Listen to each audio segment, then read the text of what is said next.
사건 2023 헌나 8에 대한 결정문을 선고하겠습니다. 청구인은 국회 소추대리는 국회 법제사무위원장, 피청구인은 대통령입니다. 주문: 이 사건 탄핵 심판 청구는 각하한다.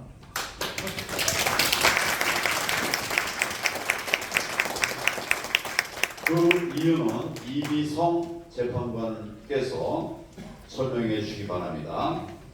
우선 이걸 쳐야 될 것 같네요. 이 사건 탄핵 심판 청구는 각하한다.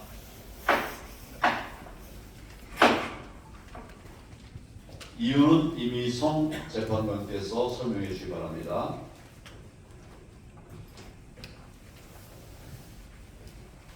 사건 개요입니다. 국회는 2024년 12월 3일 피청구인 대통령 윤석열이 선포한 비상개혁을 내란으로 간주하여 탄핵 소추안을 의결하였다. 그러나 본 탄핵 심판 청구에 있어 절차상 중대한 흠결이 존재하므로 본 헌법재판소는 헌법과 법률의 규정에 따라 본안 판단 없이 이를 각하하기로 한다. 절차상 흠결에 대한 판단은 다음과 같습니다. 불결된 탄핵 소추의 재의결은 위법한 헌법과 국회법 제92조는 부결된 안건은 같은 회기 중에 다시 발의하거나 제출할 수 없다는 일사부재의 원칙을 명시하고 있다. 본 사건의 경우 1차 표결에서 국민의힘 의원들이 표결에 참여하지 않음으로써 부결되었음이 명백함에도 불구하고 동일 회기 내에 재표결이 이루어졌다. 이는 국회법이 정한 절차를 위반한 것으로 그 효력을 인정할 수 없다. 따라서 무효인 탄핵 소추안을 기초로 한 탄핵 심판 청구는 그 절차적 요건을 충족하지 못하므로 각하되어야 한다. 탄핵 소추 사유 중 내란죄 철회로 인한 절차적 하자, 국회는 탄핵 소추안을 의결할 당시 내란죄를 포함한 여러 사유를 근거로 삼았으나 이후 헌법재판소 심판 과정에서 내란죄를 철회하였다. 헌법 제65조 및 헌법재판소법 제49조 제2항은 탄핵 소추 사유의 변경이 불가함을 전제로 하고 있다. 특히 내란죄는 소추 사유 중 가장 중대한 사유로 평가될 수 있으며 이를 철회하였다면 국회는 다시 의결 절차를 거쳐야 한다. 그러나 본 사건에서는 이러한 절차가 생략되었으며 이는 중대한 절차적 하자로 작용한다. 이에 따라 본 심판 청구는 요건을 충족하지 못한 것으로 판단된다.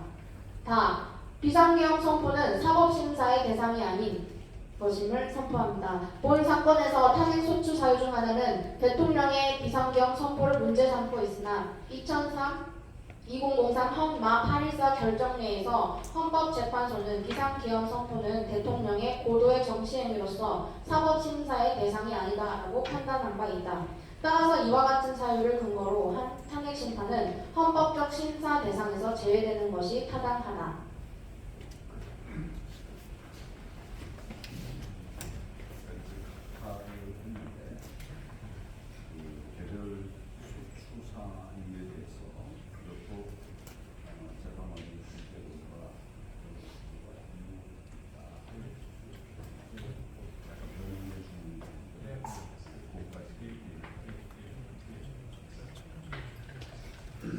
결론입니다. 위와 같은 절차상 하자로 인해서 본 탄핵 심판 청구는 헌법과 법률이 정한 요건을 충족하지 못하였다. 따라서 본 헌법재판소는 이 사건을 8대 0으로 전원일치 각하하기로 결정한다. 이에 덧붙여서 개별 소추 사유에 대해서는 마찬가지로 이유가 없다는 것이 재판관들의 일치되는 의견이다라는 말씀을 드립니다. 이상으로 선고를 마치겠습니다.